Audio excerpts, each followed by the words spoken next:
subscribe sí ìkànnì yìí, ẹ hàn notification button kẹ́lẹ̀ láǹfààní àti gbádùn wa síwájú sí i. Àjọṣepọ̀ wa la fi lè ṣe àṣeyọrí. Gẹ́gẹ́ bí àti túbọ̀ mú kí àjọṣepọ̀ láàrin iléeṣẹ́ ọlọ́pàá ìpínlẹ̀ Ògùn àti àwọn aráàlú gúnrégé ní iléeṣẹ́ ọlọ́pàá ìpínlẹ̀ Ògùn ṣe ti ya àwọn nọ́mbà méjì sọ́tọ̀ fáwọn aráàlú láti lè máa fi ẹ̀hónú wọn hàn sí àwọn ìwà kùtọ́ èyí tí ọlọ́pàá bá hù sí wọn níbikíbi lórígun mẹ́rẹ̀ẹ̀rin ní ìpínlẹ̀ Ògùn. Tẹ́ ẹ bá ti pè sórí àwọn nọ́mbà ìjímèrè ìṣọ́gígùn tẹ́ ẹ sì fi ẹjọ́ sùn tààràtà ní ẹ̀sùn yóò kàn ọ̀gá àgbà iléeṣẹ́ ọlọ́pàá ìpínlẹ̀ Ògùn lára. Àwọn nọ́mbà ìjímèrè ìṣọ́gígùn náà rèé o 09164859299 09164859299 tàbí 09151027369 09151027369. Má bá ọlọ́pàá jà ní pópó, má dì wọ́n lọ́wọ́ iṣẹ́ wọn. Àmọ́ èyíkéyìí ọlọ́pàá tó bá kófìrí tó ń hu ìwà tí ò bójúmu, nọ́mbà ìjímèrè ìṣọ́gígùn ní kó o pè kó o wá fọwọ́lẹ́rán máa wòye ní tiẹ̀. Má sì fa wàhálà pẹ̀lú àwọn ọlọ́pàá o kí adéjàre rẹ̀ má bàa di adéjẹ̀bi. Wàá gbọ́ o, kìkì ìṣẹ̀lẹ̀ tó bá jẹ́ òótọ́ tá ẹ lè fi ẹsẹ̀ rẹ̀ múlẹ̀ ní ká ẹ pèlé lórí o kó lè rọrùn fún iléeṣẹ́ ọlọ́pàá láti ṣe àtúnṣe tó yẹ. Lẹ́ẹ̀kan sí àwọn nọ́mbà ìjímèrè ìṣọ́gígùn tẹ́lẹ̀ pè sí ní 09164859299 tàbí 09151027369. Iléeṣẹ́ ọlọ́pàá ìpínlẹ̀ Ògùn ló ní àjèjì ọwọ́ kan ò gbẹ́rù dórí àfi káràlú ó sowọ́pọ̀ pẹ̀lú wọn láti lè ṣe àṣeyege. Ìkéde yìí ló wá láti olú-iléeṣẹ́ ọlọ́pàá ìpínlẹ̀ Ògùn. Ìjímèrè ìṣọ́gígùn kó má bẹ̀rẹ̀. Àṣeyọrí iléeṣẹ́ ọlọ́pàá ní ìpínlẹ̀ Ògùn náà ni ẹ ṣetán láti máa gbọ́ yìí. Ẹ gbọ́ àwọn ọ̀rọ̀ ilé tí iléeṣẹ́ ọlọ́pàá fi léde pé àwọn ṣe àṣeyọrí rẹ̀ lọ́sẹ̀ yìí. Níṣe ló mú ìyá 70 years ó dẹ̀ mú ó dẹ̀ gà á lọ́rùn mọ́lẹ̀ sínú ilé títí tẹ̀mí fi jábọ́ lára ìyá yẹn. Ìṣẹ̀lẹ̀ kan tó ṣẹlẹ̀ ní Ìpẹ̀rù níbi ọjọ́ mélòó kan sẹ́yìn tíbi tí a ti rí ọlọ́pàá tí ó yìnbọn fún òṣèré Azeez Ìjàdùadé. Ọlọ́pàá yẹn òun náà ó wà ní àtìmọ́lé báyìí torí wípé òun náà ní láti ṣàlàyé kí ni nǹkan tí ó rí kó tó hu irú ìwà bẹ́ẹ̀ torí gbogbo ọlọ́pàá tí ó bá jẹ́ akọ́ṣẹ́mọṣẹ́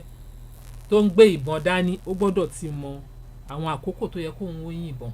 ibi tó ti yẹ kóun ó yìn kí ni nǹkan tí ó wà rántí kí ni nǹkan tó fún ní láísẹ̀nsì àti ìyìn ìbọn ọwọ́ òun. Ní Ìjẹ̀bú Igbó arọ́wọ́ tó arákùnrin kan ìyẹn bá ń pera ẹ̀ ní òṣìṣẹ́ NDLEA ìyẹn ni ó fi ń tan àwọn ará àdúgbò yẹn jẹ. Ó ṣàdédé lọ bá àwọn tí ọ̀rọ̀ kàn yìí lákòókò yìí ló bá ní àtàbújá lòun ti wá NDLEA lòun ti ń ṣiṣẹ́ ẹgbà ṣègbà àwòṣà nítorí bẹ́ẹ̀ kan ṣàmú 600,000 wá àmọ́ kí ni àwọn kan tó bá lọ́wọ́ tàwọn yẹn náà kó tó di wípé ó ń claim pé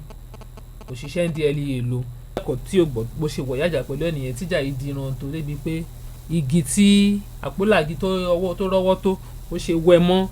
arákùnrin ní iwájú orí nìyẹn eré ni àwàdà ni lórí bá bẹ́jẹ̀ ẹ̀ẹ́dù ẹ ṣe ẹ̀mọ̀ kan tó gbé dé hospital ó ti jọ́ lọ́hùn ní pé ṣẹ̀rí wípé ìbínú kò mọ̀ pé olúwa òun kò lẹ́sẹ̀ ńlẹ̀ nǹkan tó yẹ kó ṣe kò ṣe nísìnyí báyìí ó ti bá rẹ̀ ní akóló ọlọ́pàá tó ti ń ṣẹ́jú pàkó ẹ̀mí kò láàrọ̀. Ọlọ́pàá ní ìpínlẹ̀ Ògùn màmá wa ASP Afọláṣadé Olúwọlé tí wọ́n ṣojú fún alukoro àgbàlẹ̀ṣẹ̀ ọlọ́pàá ní ìpínlẹ̀ Ògùn màmá wa SP Ọmọlọ́lá Odùtọ́lá pẹ̀lú ìyọ̀ǹda CP wa torí bí CP ò bá yọ̀ǹda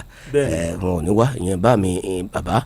gbogbo ràwọ̀ lógún Abíọ́dún Mustapha Alamutu tó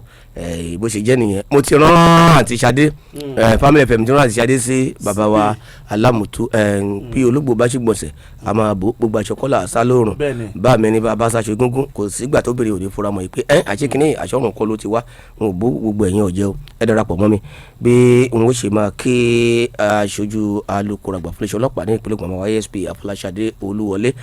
kékeré ọ̀hún yóò pín sí ọ̀nà méjì àkó àṣekú ọdún tí Kérésìmesì tí a ṣe ní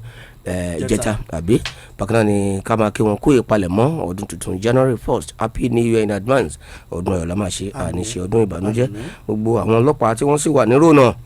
tí wọ́n ń du kó má bàjẹ́ tí wọ́n ń du kó má sí wàhálà ìdààmú nígboro torí ẹ̀rú bà mí lánàá ní nǹkan bíi after 12 èmi ò mọ̀ pọ́lọ́pàá tó ń jáde láago 12 bẹ́ẹ̀ stop and start pẹ̀lú torchlight ni ọ̀gá you need know dey sleep if we sleep say you go fit sleep for house níbi ọ̀nà kọ́ bá pẹ́ èmi bò láti ṣeun if we sleep say you go fit sleep for house. ṣe story wà ní àbí. sori àlejò tó fẹ́ pọ̀ jù ṣe wọn mo ní kọ́ máa lọ dálú ẹ̀ ní gbèsè mo wá ń bọ̀ ní bíi after 11 gba mo kọjá kọ́ bá pẹ́ dé mo tún fẹ́ débi governor's office ọ̀gá you know dey sleep if we sleep you fit go sleep for us mo á rántí pé okay bọ́lọ́pàá bá sùn lóòótọ́ ó kàn gbọ́ ẹ̀lò ẹ̀ wá sí géètì yín mo ní tó ọ̀gá continue your job àti ṣe ọ̀gá wa mama ASP Afọláṣadé Olúwọlé ẹ bá wa kí àwọn ará ilé kán lè mọ̀ gbẹ́jì wa pẹ̀lú wa. ẹ ṣeun a kí ẹ̀yin gbogbo èèyàn wa nílé lórúkọ commissioner of police wa ní Ogun State CP Abiodun Alamutu Mustapha PSC wọ́n fi ìkíni rán ni sí gbogbo ẹ̀yin èèyàn wa pátápátá àti gbogbo ẹ̀yin òṣìṣẹ́ ìkànnì Family FM. ẹ ṣeun. wọ́n ní kí a kí yín pé a kú ọdún àdẹ̀kú ìpalẹ̀mọ́ ní iye a bá gbogbo wa ní ààyè rẹ̀. àmín àmín àmín o. ọ̀pọ̀lọpọ̀ ọdún là á ṣe láyé. àmín. ní inú ọ̀sẹ̀ tó kọjá yìí a rí àwọn àṣeyọrí kan èyí tí a máa fi tó àwọn èèyàn wa létí nílé tí iléeṣẹ́ ọlọ́pàá tí wọ́n ṣe. ṣùgbọ́n ká tó máa mẹ́nu léyìn a fẹ́ kọ́kọ́ dúpẹ́ lọ́wọ́ gbogbo àwọn èèyàn wa pátápátá gbogbo àwọn aláfọwọ́sowọ́pọ̀ iléeṣẹ́ ọlọ́pàá torí wípé tí kò bá sí ìfọwọ́sowọ́pọ̀ ọ̀pọ̀lọpọ̀ àwọn àṣeyọrí wọ̀nyí ó ṣeé ṣe kí ó má lè wáyé. ṣùgbọ́n nígbà tí ìfọwọ́sowọ́pọ̀ tí ó dánmọ́rán tí ó ń wáyé láàrin wa òun la fi rí wípé à ń rọ́wọ́ tó àwọn ọ̀daràn wọ̀nyí tí àwọn aráàlú ò bá fún wa ní ìtanilólobó kò sí nǹkan tí ọlọ́pàá lè ṣe tó bẹ́ẹ̀ jù bẹ́ẹ̀ lọ. nítorí bẹ́ẹ̀ a fi àkókò yìí a fi dúpẹ́ lọ́wọ́ gbogbo ẹ̀yin èèyàn wa nílé ẹ kú ìfọwọ́sowọ́pọ̀ pẹ̀lú wa a gbàdúrà pé Ọlọ́run á túbọ̀ máa ran gbogbo wa lọ́wọ́. àmín. Àlàáfíà Ọlọ́run á dẹ̀ jọba ní gbogbo àwọn agbègbè wa. lákọ̀ọ́kọ́ a rọ́wọ́ tó arákùnrin kan ní Ìtẹ̀lé ẹ̀sùn ìpànìyàn ó ní àfikún arákùnrin yìí. kí ni nǹkan tí ó ṣẹlẹ̀? ó ní ọkùnrin kan wà ládùúgbò tó máa ń tọrọ owó kiri ládùúgbò ibi táwọn ń gbé. òun dẹ̀ ti máa ń kìlọ̀ fún lọ́pọ̀lọpọ̀ gbà pé tó bá ń tọrọ owó àbí tó bá ń tọrọ ẹni tí ẹ̀ tó ń tọrọ kiri má dìá iwájú ilé títò òun. but ẹni yìí kò gbọ́ gbọ́mi tóun ti wá kó tí ó kó kù tó bá rí bẹ́yìn nǹkan tó yẹ kó ṣe ni kó lọ fi tó iléeṣẹ́ ọlọ́pàá létí kó jẹ́ kí wọ́n fi ọwọ́ òfin fi bá a mú arákùnrin yìí. ṣùgbọ́n ṣe ni ó wọ̀ ìyá àjà pẹ̀lú ẹ̀ torí pé òun ti kìlọ̀ fún ẹ pé má dé iwájú ilé òun wá ṣe àgbémọ́ tó dẹ́kọ̀ tí ò gbọ́ bó ṣe wọ̀ ìyá àjà pẹ̀lú ẹnìyẹn tíjà yìí di ìran tó débi pé igi tí àpólàgì tó rọ́wọ́ tó ó ṣe wẹ́ mọ́ arákùnrin ní iwájú orí nìyẹn eré ni àwàdà ni lórí bá bẹ́jẹ̀ ẹ dù ẹ ṣe ẹ mọ̀ kán tó gbé dé hospital ó ti jọ́lọ́ nípè ṣẹ̀rí wípé ìbínú kò mọ̀ pé olúwa òun kò lẹ́sẹ̀ ńlẹ̀ nǹkan tó yẹ kó ṣe kò ṣe nísìnyí báyìí ó ti bá rẹ̀ ní akóló ọlọ́pàá tó ti ń ṣẹ́jú pàkó ẹ̀mí kò láàrọ̀. tí a bá parí iṣẹ́ ìwádìí lórí ẹ̀ á fojú balẹ̀ ẹjọ́. ní Ìjẹ̀bú Igbó a rọ́wọ́ tó arákùnrin kan ìyẹn bá ń pera ẹ̀ ní òṣìṣẹ́ NDLEA ìyẹn ni ó fi ń tan àwọn ará àdúgbò yẹn jẹ. ó ṣàdédé lọ bá àwọn tí ọ̀rọ̀ kàn yìí lákòókò yìí ló bá ní àtàbújá lòun ti wá NDLEA lòun ti ń ṣiṣẹ́ ẹgbà ṣègbà àwòṣà nítorí bẹ́ẹ̀ kan ṣàmú 600,000 wá àmọ́ kí ni àwọn kan tó bá lọ́wọ́ tàwọn yẹn náà kó tó di wípé ó ń claim pé òṣìṣẹ́ NDLEA lò. ṣùgbọ́n lábẹ́ bó ṣe wù kó rí a fẹ́ fi gba àwọn èèyàn wa lámọ̀ràn pé tí ẹ bá ti rí ẹnikẹ́ni tó pẹ̀rẹ̀ ní òṣìṣẹ́ ìjọba kan àbí agbófinró kan àbó mìíràn tó lòun wá ṣiṣẹ́ wẹ́lá ní ibi tẹ́ ń gbé àbí níbi tẹ́ ti ń ṣe iṣẹ́ òòjọ́ yín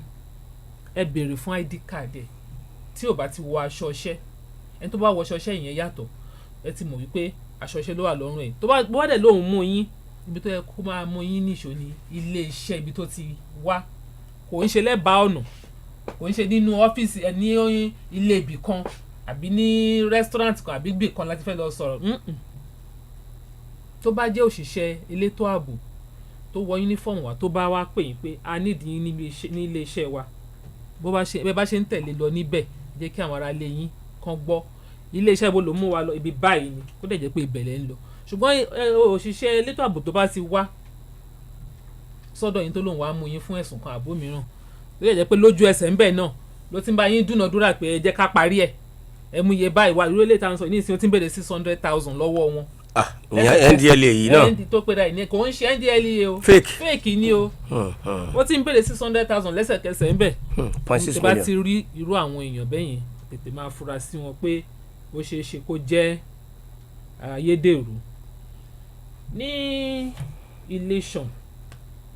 lójú stop and search irú yìí tí Alhaji Ọmọdàgbà sọ nísìn ó ní àwọn èèyàn wọ́n wà lẹ́nu iṣẹ́ náà déédéé rí mọ́tò ọ̀hún tó ń bọ̀ wọ́n ṣe dá wọn dúró nìyẹn pé ẹ̀yin wo lẹ wà nínú mọ́tò yìí ibo lẹ ń lọ bolẹ̀ tí ń bọ̀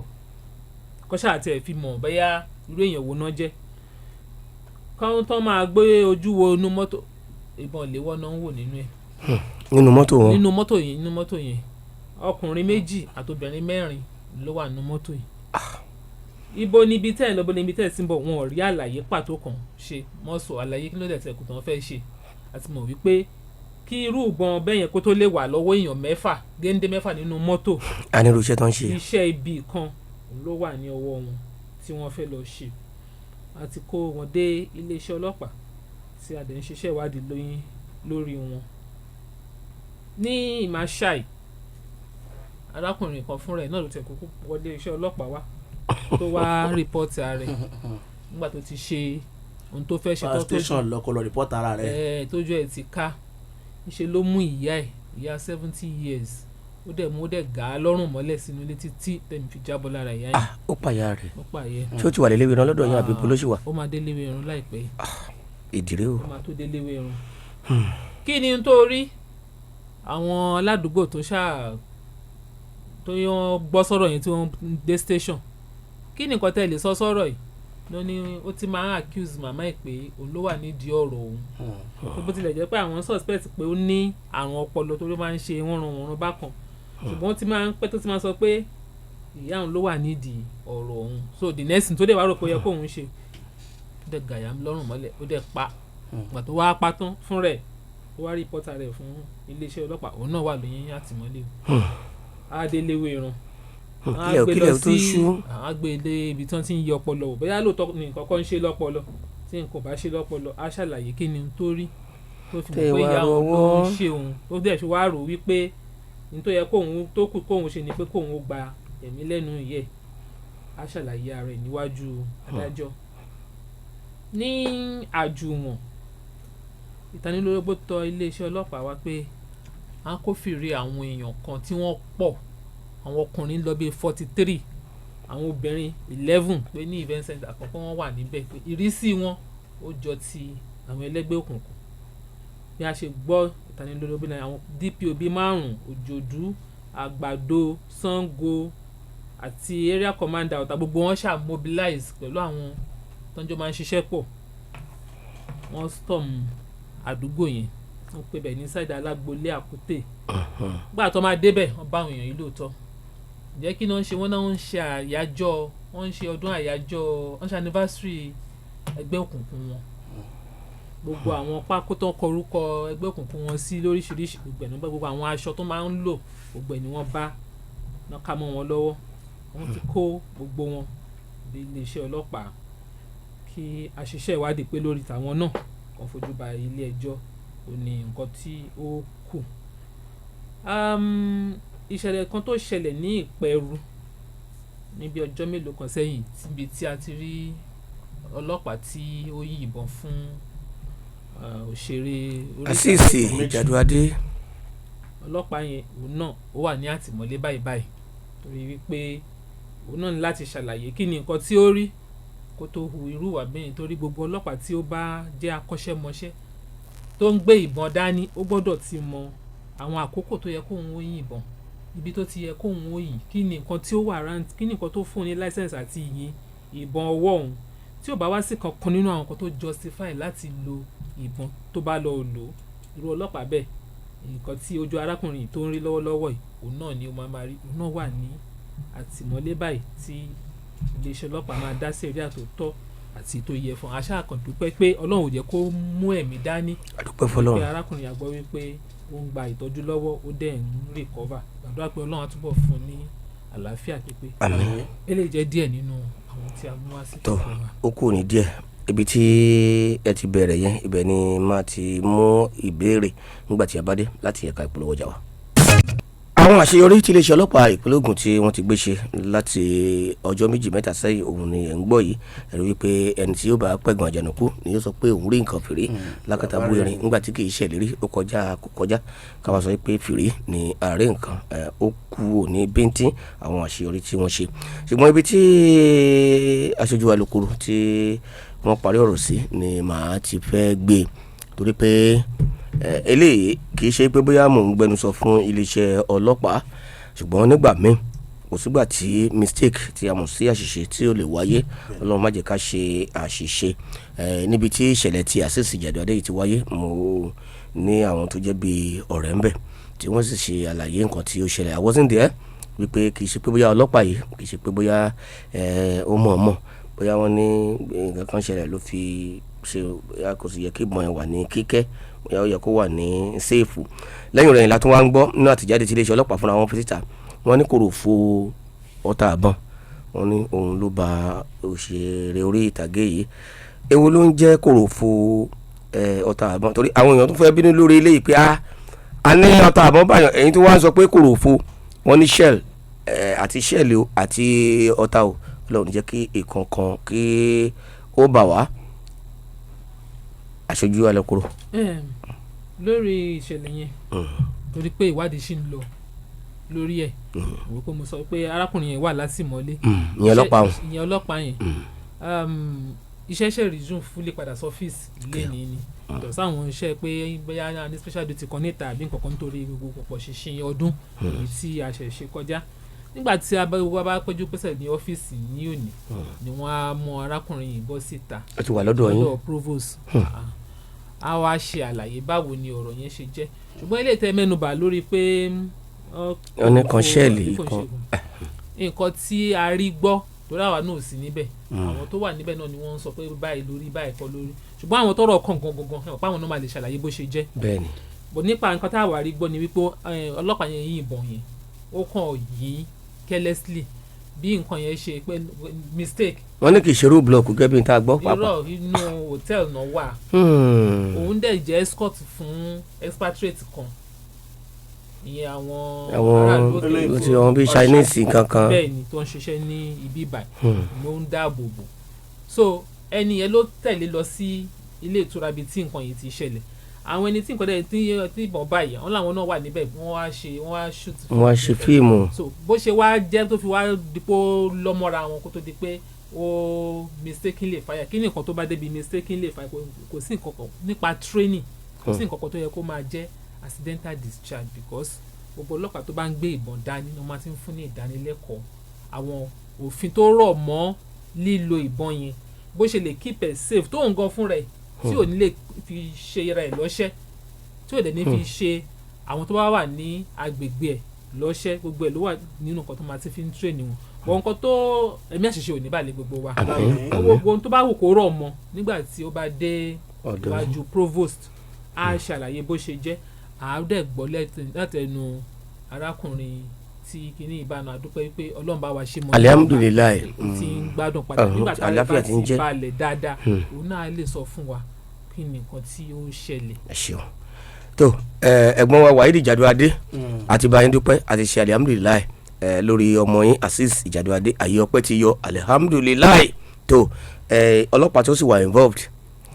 ẹ̀yin ọ̀gá wọn temper justice with mercy torí pé ààyè ọpẹ́ ti yọ torí pé tó bá lọ jẹ́ pé ìdàkejì níbo ni ìlú Ẹ̀gbá ìbá wà níbo làbá wà ní Òwu ààyè ọpẹ́ ti yọ àtúrí ìkànṣe kan ní Ọlọ́run ọba ẹ̀gbọ́n wa Wahidi Ìjàdùadé tó ẹ jẹ́ ká gbà fọ́lọ́run ká dúpẹ́ fún Ọlọ́run kò sẹ́ni tí ó lè ṣàṣìṣe ọlọ́pàá tó ti ṣàṣìṣe yìí kí òun náà Ọlọ́run jẹ́ tún lérú ẹ̀ mọ́ kó má lọ jẹ́ pé nǹkan ti wà ní ara èyí òwú kó lè jẹ́ ààyè ọpẹ́ ti yọ àtọ̀tún àtòsì ààyè ọpẹ́ ti yọ òun náà ló kó èèyàn lọ́rùn àwa náà pẹ̀lú máa dárò pẹ̀lú ẹni wa tó èṣù nígbà ìbọn yìí lọ́wọ́ wa o tó yálà lárí ọ. lórí ọ̀rọ̀ àwọn ọmọ ẹlẹ́gbẹ́ òkùnkùn tẹ̀sán lẹ́ẹ̀kan èyí tó ń ṣe àpéjọpọ̀ tí wọ́n láǹfààní àti dá pàtí sílẹ̀ ó ti fẹ́ẹ̀ di nǹkan tí a máa ń rí káàkiri tó tún wá di tó náà fọ́kálé rí àwọn ọmọ ẹlẹ́gbẹ́ òkùnkùn wọ́n máa fi fọ́nà síta àwọn ṣe pàtí níbí báyìí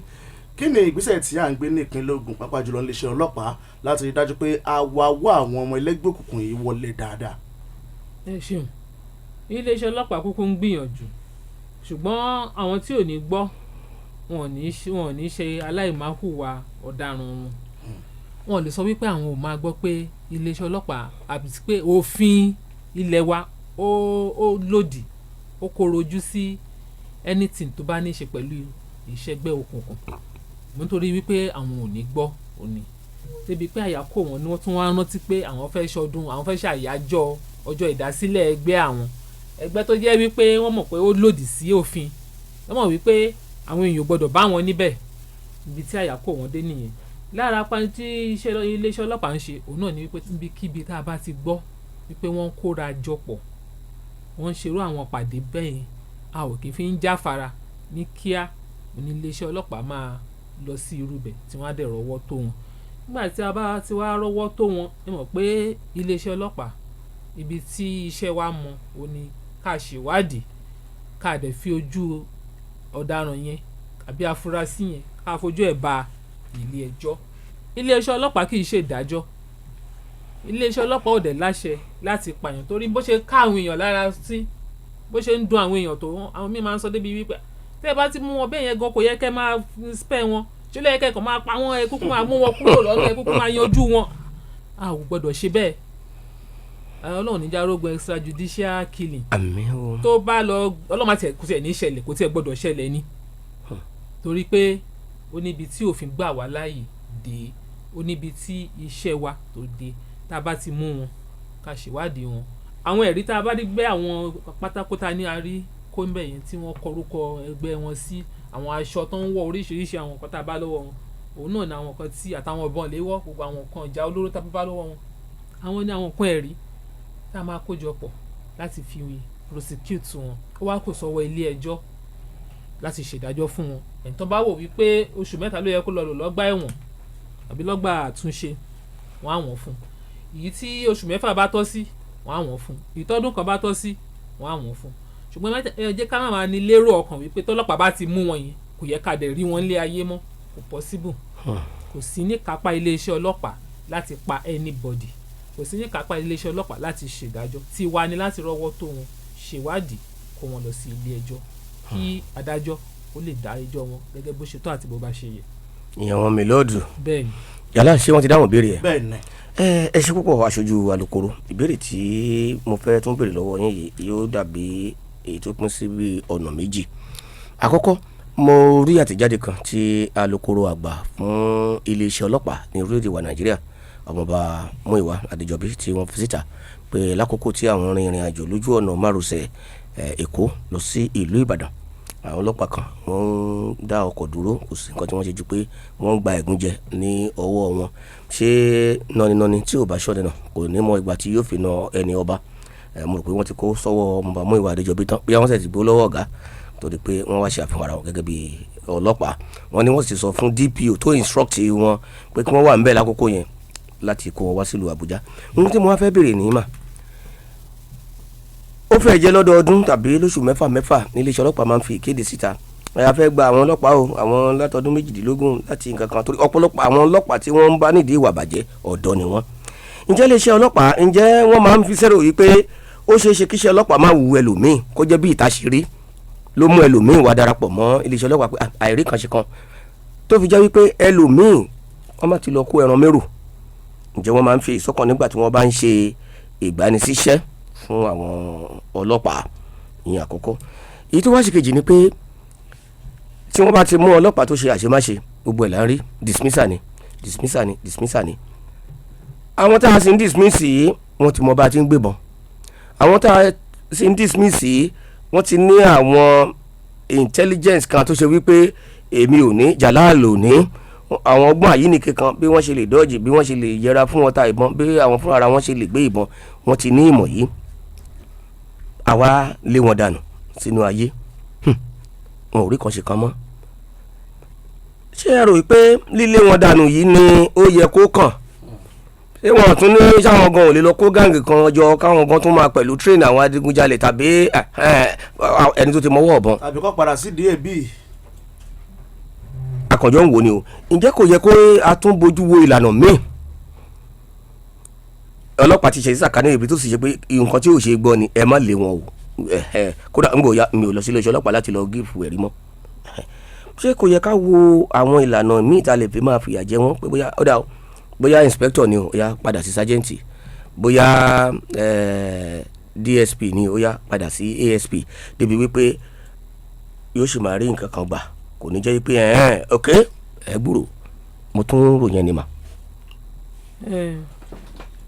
níbi kábẹ̀rẹ̀ láti ibi ìgbaniwọlé sí iṣẹ́ ọlọ́pàá, kí ọlọ́pàá tó gbàyàn sí iṣẹ́ a máa ṣe screening, ìyẹn àyẹ̀wò láti wò wọ́n á ṣe àyẹ̀wò ìwé ẹ̀rí, tọjọ́ orí, ti ibi tó ti wá ọmọlúbo ní ẹ́, irú ìwà wo ni wọ́n mọ̀ ẹ́ sí ní ibi tó ti mọ̀ pé amúlẹ́tà ọ̀dọ̀ baálẹ̀ àbí ọba lágbègbè wọn, amúyẹn náà wà, gbogbo nǹkan yẹn náà lára àyẹ̀wò ni. A tún wá ṣe àyẹ̀wò ọpọlọ, wọ́n á ṣe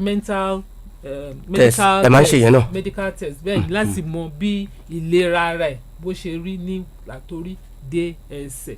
gbogbo yẹn náà ó wà lára ohun tí iléeṣẹ́ ọlọ́pàá máa ń yẹ̀wò. Ṣùgbọ́n ṣe mọ̀ pé àwọn àgbàlagbà ní èéfín níwà, ẹni tó bá ti ya ọ̀daràn láti ilé ẹ̀wà kó tó wá gbaṣẹ́ ọlọ́pàá, kò sí with time ìwà burúkú tó ti wà nínú ẹ̀yẹn ó ṣeéṣe kó tún fẹ́ farahàn, kó tún fẹ́ rúgbó.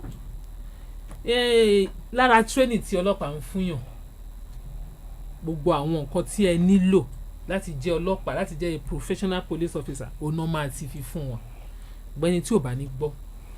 bó ṣe wà lára aráàlú náà ló wà nínú ọlọ́pàá, after all nínú aráàlú náà la ti ń rọ́ ọlọ́pàá. So èèyàn lèèyàn máa jẹ́, ẹni tí ò ní gbọ́ kò sí bẹ́ẹ̀ ṣe sọ fún tó, kò ní gbọ́ náà ni. no go here. Ó gbó ìgbà ó làwọn ọ̀gá ní àwọn ọ̀gá lókè tó máa ń pe ọgbọ àwọn DPO, apá àwọn area commander yẹn bí àwọn CP ń sìn, IG apá àwọn CP àtàwọn DIG á ṣe ìdánilẹ́kọ̀ọ́ pẹ̀lú wọn. Táwọn CP bá padà dé, àwọn náà apá àwọn area commander àtàwọn DPO wọ́n á ṣe fún wọn, wọ́n á dẹ̀ wá sọ fún wọn pé bọ́n ṣe ń lọ yìí káwọn náà lọ ṣe ìdánilẹ́kọ̀ọ́ yìí fún gbogbo àwọn tó bá wà ní àkàtà wọn, láti máa rán wọn létí àwọn tó yẹ kẹ́ máa ṣe rèé o,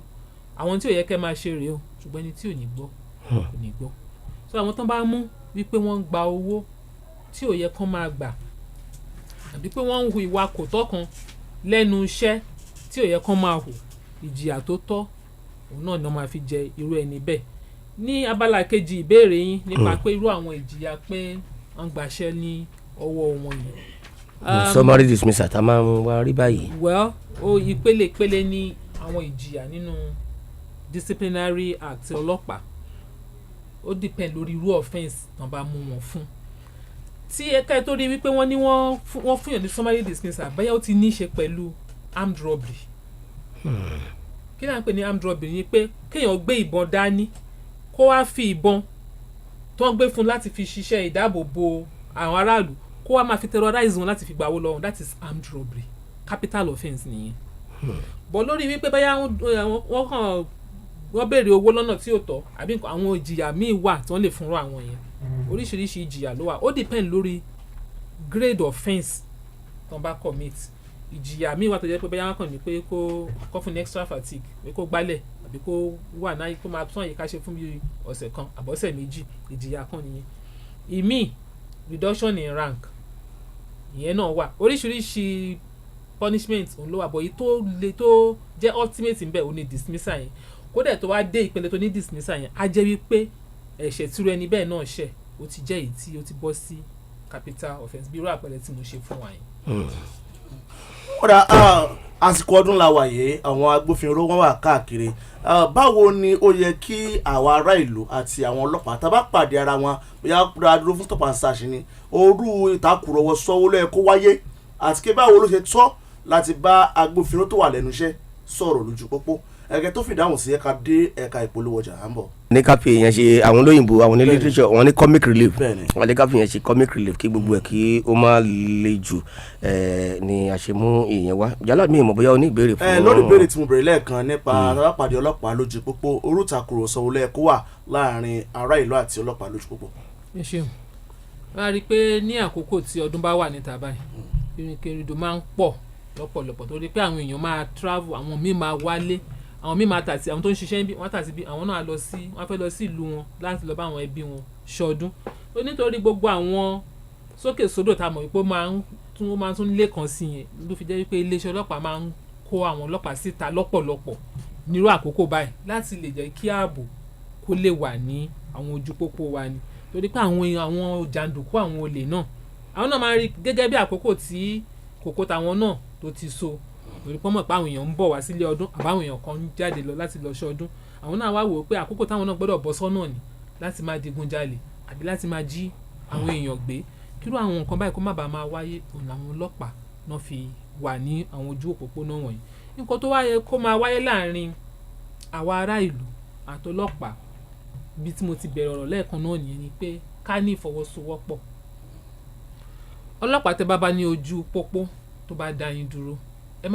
má kanra mọ́ ẹ dúró ohun tó bá bí yín léèrè ó lè béèrè driver's license yín ó lè béèrè bọ́lẹ̀ tí ń bọ̀ bó ṣe ń béèrè yẹn psychologically ó ń wo nǹkan kan ó ń wo ìrísí ẹ̀yin tó ń bá sọ̀rọ̀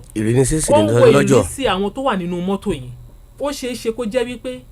bó ṣe ń wò yẹn kó ti gbúrò pé ìrísí àwọn eléyìí jọ ọ̀daràn nǹkan yẹn ló máa túbọ̀ determine irú ìbéèrè mi tó máa béèrè ó lè nìkan bọ́lẹ̀. ẹ̀yin ọlọ́pàá náà máa ń fura. wọ́n fẹ́ ṣáàjì ó wà lára nǹkan tó ń kọ́ wa. psychological training wà nínú nǹkan tí wọ́n fi ń kọ́ ọlọ́pàá. tó bá ń wòyàn tó bá ń báyàn sọ̀rọ̀ bó ṣe ń bi léèrè nǹkan yẹn ó ń wò beyond ọ̀rọ̀ tó ń bá sọ. bóyá ó ń gbọ̀n tàbára ẹ̀. thank you. kò sí bó ṣe máa bá ọ̀daràn then from his composure bó ṣe ń sọ̀rọ̀ kẹ́ tó bá sọ̀rọ̀ fún bíi 3-5 kí tẹ́ engage fún bíi 5 minutes you will detect you will suspect him so nípa bẹ́ẹ̀ ìyẹn ló máa determine the next question tó máa bi léèrè ó ló máa determine the next action tọ́lọ́pàá yẹn máa gbé ẹ máa rí pé wọ́n bá dá mọ́tò mi dúró tó wá kàn ti wọnú ẹ̀ tán béèrè driver's license tán béèrè ìwé mọ́tò wọ́n lè ní kán máa lọ wọ́n lè dá mi dúró bẹ́ẹ̀ yẹn tó bá sì wò wọ́n tó bá ti suspect kankan wọ́n á ní kán park mọ́lẹ̀ wọ́n á ní kán bọ́ọ̀lẹ̀ kan jẹ́ kán check ẹrù wọn àbí kán check inú mọ́tò yẹn mo sọ kán bí lẹ́ẹ̀kan pé nípa stop and search òun náà fi bá ìbọn ìléwọ́ toy gun tó fi ń ṣiṣẹ́ aburú tó fi bá nínú mọ́tò yẹn so nípa àwọn stop and search yìí òun la fi ń rọ́wọ́ tó ọ̀pọ̀lọpọ̀ nínú àwọn ọ̀daràn nípa bẹ́ẹ̀ àti rí àwọn tó ń jí gbé rí nípa bẹ́ẹ̀ àti rí àwọn tí wọ́n ń kó tí àwọn human trafficker tí wọ́n fẹ́ kó wọn sá lọ láti lọ́ọ́ máa fi wọ́n ṣòwò ẹrú nílùú òkèèrè àti rọ́wọ́ tó wọn bẹ́ẹ̀ rí so tá a bá ti rí ọlọ́pàá lójú ọ̀nà bẹ́ẹ̀ yẹn kò ń ṣe ìjànà bá wá wọ́n wà bẹ́ẹ̀ fún ààbò ìlú ni ṣùgbọ́n a kì í wá mọ̀ a lè rí ìkan àbí méjì ọlọ́pàá nínú àwọn tí ó ya kọ̀rọ̀wọ̀ sí àwọn tí ò kì í fọwọ́ síbi tó yẹ kọ́wọ́ ó gbé tí wọ́n bá dá yín dúró tó bá ti di wípé ohun tí wọ́n bá yín sọ ó ti yàtọ̀ sáwọn nǹkan tó yẹ kó máa bá yín sọ pé bẹ́ẹ̀ wọ́n ti bẹ̀rẹ̀ sí ní béèrè owó kò tọ́ lọ́wọ́ yín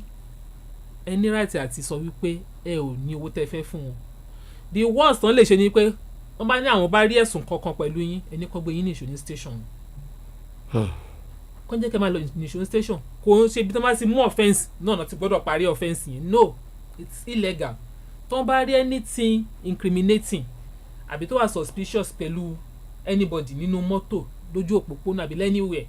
the next thing tó yẹ kó ṣẹlẹ̀ ni pé kán gbé wọn pẹ̀lú nǹkan tó mọ́ pẹ̀lú wọn yẹn kán gba ilé iṣẹ́ wọn lọ láti lè jẹ́ kí iṣẹ́ ìwádìí tó jinlẹ̀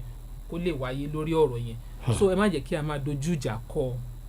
àti ká máa kanra mọ́ àwọn ọlọ́pàá nìkan kó gbogbo àwọn ẹ̀ṣọ́ aláàbò tá a bá ń bá ní àwọn ojú òpópónà wa wọ́n wà ń bẹ̀ fún ààbò ìlú ni. tó Jalal Aliyu, hope that answers your question. bẹ́ẹ̀ni. kó tó di pé mo lọ mú ìbéèrè mi wá yẹn kó tó di pé a wá lọ ṣe ojú òpó sílẹ̀ ẹnìkan tẹ àtẹ̀ránṣẹ́ mo rò pé wọ́n kí iléeṣẹ́ ọlọ́pàá àti aṣojú alukoro ni Benedict Seun Adediji wọ́n ní compliments of the season to every family FM crew and also to our enthusiastic and fervent Ogun State Police Officer ASP Fọláṣadé Olúwọlé mo rò pé wọ́n kí ni alukoro ìbéèrè tí wọ́n fẹ́ béèrè ni wípé lẹ́kàlẹ́kà ní iléeṣẹ́ ọlọ́pàá ni ó pín sí a ní àwọn bíi special squad láyé ìgbà tí SARS wà ń bẹ àwọn SARS àwọn SWAT àwọn special kìnìún anti kidnapping anti robbery gbogbo ẹ̀ náà ni a ní àpẹẹrẹ tí mo wá fẹ́ mú wa ni pé àwọn ọlọ́pàá tí wọ́n jẹ́ bóyá ó wà ní ipò inspector ni o bóyá ASP ni o bóyá sergeant ni o tó jẹ́ pé gbogbo ìgbà ìdánilẹ́kọ̀ọ́ tí wọ́n ní láti kojú olè tàbí àwọn tí ó wà ní ìjájì àti kojú àwọn tí wọ́n jiyàn gbé anti-kidnapping. àwọn ọlọ́pàá ẹlẹ́gbẹ́ wọn bóyá ọkọ̀ jẹ́ inspector ni o tàbí SP àwọn wà lọ́fíìsì wọ́n jókòó. àwọn tí wọ́n ń jáde láti kojú àwọn adigunjalè láti kojú àwọn ajínigbé wọ̀nyí ṣé kóríyá kan wà lọ́tọ̀ tí iléeṣẹ́ ọlọ́pàá máa ń ṣe fún wọn àbí based on their salary náà ni? ìdáhùn yín ló máa jẹ́ kí n mọ̀ bóyá màá béèrè ìbéèrè tí ó tún kàn. iṣẹ́ ọlọ́pàá ọ̀nà méjì ló pín sí. ok ma. general duty and specialist. general duty and specialist tí ó ń kọ́lẹ̀ jàlá. ọ̀nà méjì tí iṣẹ́ ọlọ́pàá pín sí basically nìyẹn. Specialist yẹn ni àwọn tó bá jẹ́ pé iṣẹ́ ọwọ́ ò ní wọ́n bá wọnú iṣẹ́ ọlọ́pàá. iṣẹ́ ọwọ́ bíi bẹ́ẹ̀ mechanic driver tailoring anything iṣẹ́ ọwọ́ bẹ́ẹ̀ pé nǹkan táwọn bá wọ iṣẹ́ ọlọ́pàá nìyẹn àwọn yẹn là ń pè ní specialist. ṣé wàá rí general duty ó ní gbogbo ẹ̀ka tó kù ó ní náà categorize sí kò ní fi ṣe bóyá anti-human trafficking anti-cultism SWAT general duty ní gbogbo ẹ̀ under general duty ní gbogbo ẹ̀ wà kò ń ṣe permanent posting. àwọn kan lè wà ń bẹ̀ lọ́dún yìí kàn ṣe bí ọdún méjì mẹ́ta kọ́kọ́ wọn kúrò kọ́kọ́ àwọn míì wá síbẹ̀ it is still general duty. so ọ̀rọ̀ pé báyà kóríyá kan gbọ́dọ̀ wà fún section kan àbí kan yẹn is out of it. You are a general duty policeman. ṣùgbọ́n ọlọ́pàá lọ́lọ́pàá ń jẹ́ àti tó wà lọ́fíìsì tó bá ti jẹ́ general duty kìíní ni àti tó wà ní. bẹ́ẹ̀ni the only thing ni wípé tó bá change posting èèyàn sí a particular section tó bá need another special training láti lè fit fún assignment tí wọ́n ṣẹ̀ṣẹ̀ gbélé lọ́wọ́ yẹn wọ́n sì lè mú lọ fún training yẹn but it is still general duty. tó jẹ́ kí n máa bèrè eléyìí mi ò tí ì ní lọ sórí ìbéèrè kejì àlá ni pé mo mọ èèyàn kan láti bí ọdún 5 ní ìsìn roadblock ló ń wà. ǹjẹ́ èmi náà lè gbàṣẹ ọlọ́pàá kó wá jẹ́ pé tó express kìíní ni just stop and side láti bí ọdún 5 ẹ̀rì yìí ibẹ̀ ni ẹ lè rí lọ́nà ọ̀làrò ń bí ẹ lè lọ́nà Ṣàgámù lọ́la tiẹ̀ stop ni wetin you carry kí ló wà kó sá máa yẹ pépà wò ni mo wá wò pé irú ẹ̀ka báyìí báwa bá láǹfààní láti wọlé iṣẹ́ ọlọ́pàá yẹn á dáa kó sá jẹ́ roadblock bó tiẹ̀ jẹ́ ẹkúṣẹ́ o owó pure water rẹ o torí àwọn kan roadblock wa gbọ́ hello délé bóò ni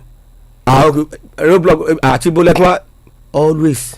ṣé ìyẹn ò tẹ̀lé máa bí àwọn tó wà lẹ́nu wọ́n jà mú nǹkan bọ̀ nǹkan pé àwọn kan tó máa ní ọ̀gá roadblock ní kẹ́ ẹ̀. má jẹ́ ká wà roadblock jà wà ní SWAT àwọn kan lè máa face àwọn. èmi ò lè olè n bá gbọ́ pò nísìnyí gan ọ̀fẹ́ ẹ̀sìn ó yánu. sí tó wù yín tẹ́ ẹ fẹ́ wọ̀ nú ẹ̀ tẹ́ ẹ lè wọ̀. àti àdéhùn àwọn náà máa gbẹ̀yìn lọ sí roadblock. ojú yìí máa tutù ní obìnrin sọ wà ní roadblock obìnrin ò pọ̀ ní SWAT kí ló dé mo lọ bẹ̀ bóyá obìnrin bíi 3 mo rí. ní gbogbo iṣẹ́ ọlọ́pàá ní obìnrin ò pọ̀ tọkùnrin. wọ́n ń pọ̀ mi ìráwọn ọlọ́pàá kan máa lé olè rí kó wájú obìnrin la máa bá ń bẹ̀. obìnrin ò pọ̀ tọkùnrin tẹ́ bá wo police act and regulation wọ́n specify àwọn iṣẹ́ tó jẹ́ iṣẹ́ obìnrin ọlọ́pàá ó wà iṣẹ́ obìnrin ọlọ́pàá yàtọ̀ sí iṣẹ́ ọkùnrin ọlọ́pàá bó tilẹ̀ jẹ́ pé ó fara pẹ́ra wọn láwọn àárín kan but majorly tẹ́ bá wọnú àwọn ìwé ìlànà iṣẹ́ yín torí ẹ̀ ló fi jẹ́ wípé obìnrin ò pọ̀ tó ọkùnrin. obìnrin SWAT náà wọ́n yìí sábà gbébọn. everywhere náà ni. tó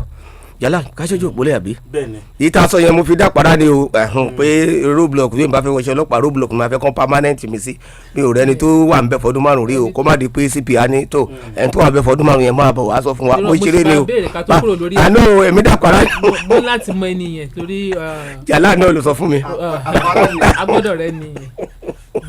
tó ẹ jẹ́ ká ṣe ojú òpó sílẹ̀ àbíjàlá fún àwọn ará ilé láti gbọ́ nǹkan tí wọ́n ní lọ́kọ̀ fún wa bí ìyẹn ṣe ń lọ lọ́wọ́ kí n máa kí ẹ̀gbọ́n wa Akeem Adéyẹmí EU monitoring officer nìyẹn fún gbogbo zone 2 ní Èkó ìyàlọ́wọ́n ọba yóò tún máa wà fún yín ní àṣeyọrí ṣe only reason tó bá ń gbọ́ only reason. 090 sọ nọ́mbà kálí ìgbà pé. nọ́mbà tí máa kó wá sí ni 0903 0000885 0903 0000885 tàbí 0805 8850885. hello. a kó ojúmọ́ sá o. ẹ káàárọ̀ o. a kó ètò náà mo kí àwọn bàbá wa lórí ètò ìrẹsì sí kí alukoro. orúkọ tèmi ni ẹgbẹ́ náà ti kàn máa tó bá láti dé. ok. fẹ́ẹ́ ṣe lọ́wọ́ ọ̀gá ọlọ́pàá tó wà ní. wọ́n kàn ṣẹlẹ̀ láti gbé mi láàárọ̀ yìí lórí ìròyìn tó yá sí pé ìjọba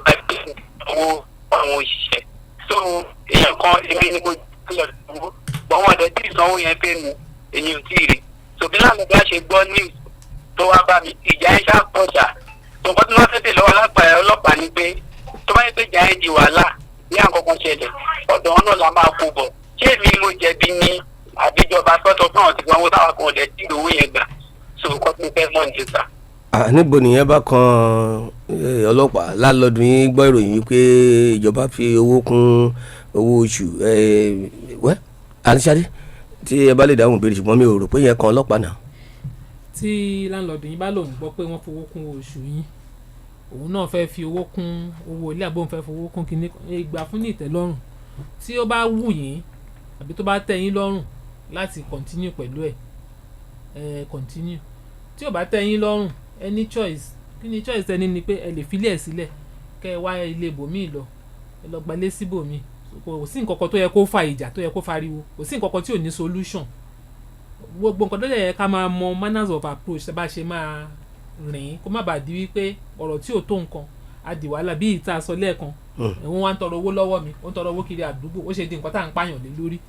ẹ yẹ mọ̀ pé ìbẹ̀rẹ̀ ọ̀rọ̀ lèèyàn máa ń mọ̀ mi ò lè mọ ibi tó máa parí sí nítorí ẹ̀ láti máa ń rúkọ̀ wá pé ẹ jẹ́ ká máa ṣọ́ra ṣe gbogbo nǹkan tí a bá ń ṣe tí láńlọ́ọ̀dù bá frustrate yín ẹ ní choice àti quit ilé ẹ wálé síbòmí. ẹ ṣe fún àpẹẹrẹ olùpèpè yìí ẹ lọmọ nǹkan kan bí láńlọ́ọ̀dù èèyàn bá sọ pé jáde kò sáàyè ilé yìí mọ́ kò sọ ọlọ́pàá tó lè mú láńlọ́ọ̀dù yín o olè tó bá sọ pé ilé òun di 20,000 kó jẹ́ 5,000 lẹ́sàn tẹ́lẹ̀ ẹ̀ tún wálé síbòmí ni ọlọ́pàá ìmú láńlọ́ọ̀dù tó fowó kún owó ilé o ṣùgbọ́n tó bá jẹ́ pé ìfìyàjẹ míì bóyá yọpá àánú lé yín tàbí wá bá yín jà tàbí ẹ̀ tí lówó yín tán kọ́ tó ní kẹ́ jáde tí wọ́n sì fàyè lẹ̀ ìyẹn ni ó lè kan ọlọ́pàá o tó bá wù mí mo lè jí láàárọ̀ ọ̀la pé tó ilé mi tó bẹ́ẹ̀ mi báyìí o 25,000 naira ni o 2,000 lẹ́sọ̀ tẹ́lẹ̀ kò sọ ọlọ́pàá tó lè pọ̀rọ̀ yàn ọlọ́pàá kọ́ ló bá ń kọ́ lé mi bí yẹn ṣe jẹ́ nìyẹn ìjọba ìpínlẹ̀ Ògùn ṣe rí pé àfikún owó yìí ó ṣàǹfẹ́ dá nǹkan lẹ̀ ṣàtò lọ́wọ́ akó wa yọ àṣà ni kí gómìnà má tún fi kún un ní nẹ́ẹ̀sì à tó ta ló tún wà lórí ìlà. hello 090300885 tàbí 0805885085 lójú òpó ṣe lè pè wá sí. hello. hello sir. ẹ bá wa yọjú lọlẹ̀ ẹ tí mo fi wá a máa mọ̀ bí ẹ yí lọlẹ̀ ẹ lè fẹ́ máa gbóhùn ara yín it's not possible please. ẹ gbé wọn kó ń bẹ ẹgbẹ́ lómi sí ẹ káàárọ̀ o. adúpẹ́ fọlọ́run ẹ bá gbóhùn sókè yẹn sà. ẹ ṣeun. jalala rí yọ. nínú ọ̀rọ̀ yín àfikún mi sà.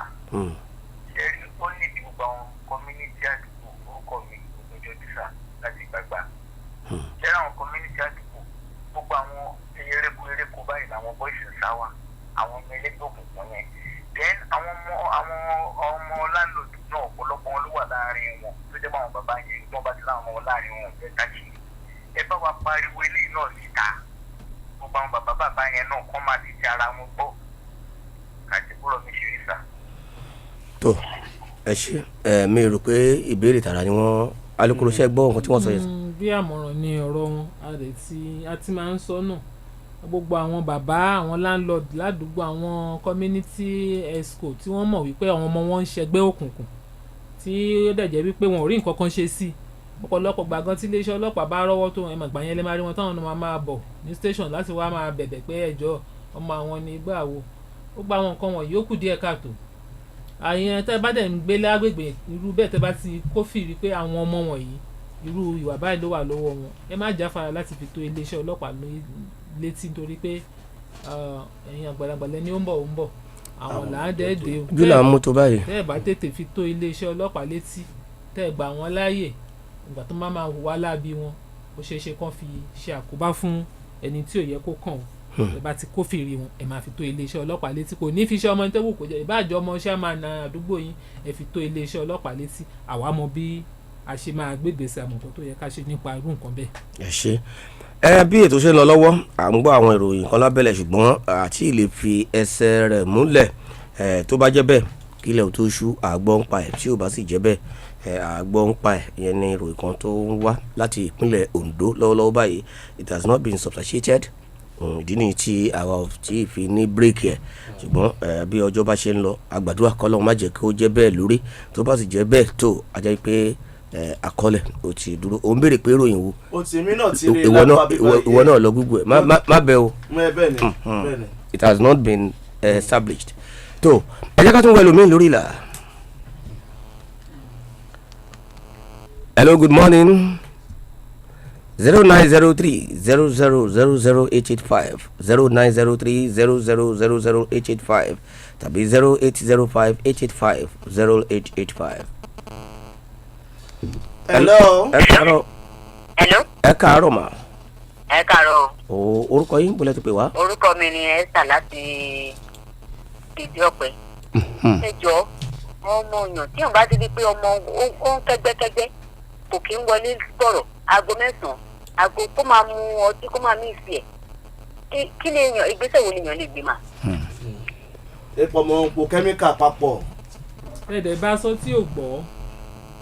àkọ́kọ́ irú ọmọ bẹ́ẹ̀ a máa kọ́kọ́ béèrè pé. angel gbé ìpè yẹn kúrò yàrá. a máa kọ́kọ́ béèrè pé níbo làwọn òbí ẹ̀ wà. ìdí tá a máa fi wọ́n béèrè lọ pé níbo làwọn òbí ẹ̀ wà ní wípé báwo ni a ṣe tọ́ ọ láti bẹ̀rẹ̀ nítorí pé ọmọ tó máa hùwà líle ọmọ tó máa po nǹkan oríṣiríṣi pọ̀ àbí tó máa hùwà tí ò yẹ kí ọmọ hù láwùjọ ẹ mọ̀ pé kò ń ṣe ọjọ́ kan ló déédéé jí tó bẹ̀rẹ̀. Báwo ni a ṣe tọ́ láti ìbẹ̀rẹ̀ náà tó bá wá jẹ́ pé ọmọ tó ń tọ́ láti ilé rere ni tó wá jẹ́ pé bóyá ńgbà tó dàgbà bóyá ńgbà tó lọ sí ilé ìwé àbí ládùúgbò ni wọ́n ti fà wọ ẹgbẹ́kẹ́gbẹ́ tó ti bẹ̀rẹ̀ sí ní hùwà tí ò da ó sì ní àtúnṣe ẹ máa pè ẹ máa bá a sọ ètè bá wá rí pé ní yóò fẹ́ ká ní ẹ̀yìn nìkan ẹ fi tó àwọn ẹlòmíì létí ó ṣeé ṣe ẹ lè fi tó iléeṣẹ́ ọlọ́pàá gan létí ó ṣeé ṣe kó jẹ́ pé ìgbà tó bá gbọ́ láti ẹnu ẹlòmíì níta níbi tó bá ti fi ọ̀rọ̀ wérọ̀ tó ń fi oríṣiríṣi